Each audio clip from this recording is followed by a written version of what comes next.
Coordinator of Little City High School, Little City, Texas. I want to talk today about our screen games. I know a lot of you are like me, we're a spread football team, and it doesn't matter if you're a spread or more power-oriented team. Throwing a good screen is a big mileage play for most of us, particularly if we've got quarterbacks who can throw the football a little bit. I want to talk about how we can make our screen game a little more efficient and put our quarterbacks in situations where we can really exploit the screen game, the passing game, protect the football, and not have to do everything perfect for the screen to work. Most of us, I'm sure, are screen guys, and what we'll try to do is run the screen to a side, commit everything to it. Obviously, we're going to get a little bit of play action, run, those type of things, try to draw defenders, and then try to hit the screen quickly. But there's so many things that have to go perfect for that to happen. For instance, if you're going to run a tunnel screen just to this trip side in this formation, then these guys have got to make sure that they pick their men up. These offensive linemen have got to get out so that the flow from the backers and the safety, maybe even the defensive lineman, doesn't get there before we get out in the alley. Well, how do we eliminate that, and how do we stop having to just be dictated to by a defensive coordinator with a leverage player on the screen? Well, the way that we do that for us this year, which we got a lot of mileage out of it, we're the top passing offense in our district, is working combo screens. So, for instance, we're going to run your standard tunnel screen here. Most of you, I think, would block it very similar to this. We'd be looking to pick up number one, the sideline here with your inside receiver. With your slot, you're going to be looking to pick up the invert. And with your offensive lineman, you may high wall this guy, or you may release him. This guy's going to try to pick up the cat player, or the player is going to be flowing across and trying to keep the screen from busting big.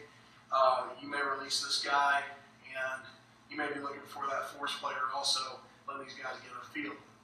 And a lot of times what we would do is we put him out here, try to get an extra block, and these guys try to release the backside, let him run that guy off, and hopefully everything goes perfect. But what if they over-leverage you with the safety here, or they bring the free down? How do we still be able to get a screen off and have that type of explosive play?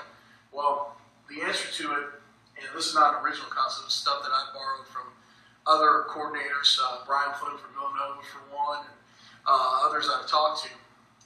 The way that you balance that out and make them have to play honest against the screen if you have success with it is to have a screen on the backside also.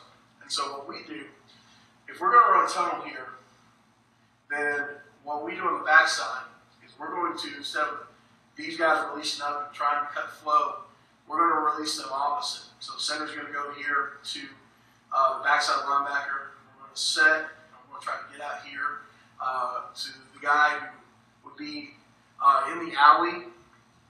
We may high wall here if there's no defender, but what we like to do is let this guy rush up the field and get out here and find the guy who would be on the sidewalk or pick up the free safety coming across. Our X receiver is going to blow the top off this and make that corner run with him to his zone responsibility or man responsibility. But if you do have a dangerous threat coming downhill, you obviously could push crack him also to that guy. The key to it is getting this running back to step up, look like he's pass blocking like we do in our play action, and then having him release, and now we've got our regular, what you would call a running back screen, a convoy screen here. For the quarterback, what we want to do is we want to read leverage. So if we've got three defenders out here covering three guys, and we're going to throw, we've got one defender in the alley. If they want to overload to the backside and they leave this open, then fine, we'll throw the tunnel and it'll look like anything that we've done before. But against this look, which is what we get a lot in our district, standard 3-4 look with a cover 3 or a man-tight coverage, this backside screen really is effective because the only person that really can get to it if it's run well and we get success over here where we're drawing defenders is that backside guy. We've got two guys to pick up one. So we get that guy out in the alley, quarterback throws it there, and we get outside, and hopefully we'll pick up big yardage and go score. Now, you can do this with all kinds of concepts. It doesn't have to be just the tunnel on one side. We can do a bubble screen on this side. The back doesn't necessarily have to run a fullback type screen or a convoy screen. You can swing him to one side, swing your slot to the other side, or run tunnel on this side, swing to this side. Obviously, it doesn't have to be done just out of trips. It can be out of empty. It can be even out of two-back. It could be out of a H-back. If you've got a guy who's a good blocker, you can send him to run tunnel on this side, and you can swing over here. What it does is it divides the field. It makes these four guys have to play their responsibility. 1, 2, 3, and this guy 4, and this guy has to play his 1, 2, 3, and then this guy's got to make a decision. And if he makes the wrong decision, he takes himself out of the play. And this was a big play for us, and these combo screens were a big part of our offense this year. I'm going to show you some film of different combo screens. Obviously, the tunnel convoy combination, as well as some swing combinations, things that had a big impact for us in the screen game. I hope this is something that you can implement into your offense, something that's going to help you to be better in the screen game. It doesn't take a whole lot more practice than what you do with your screens. It doesn't take a whole lot of difference for these guys. They know what to do on screens. Now they just have to say, all right, this half goes this way, this half goes that way. Easy, simple to implement, and something that can be dangerous as well.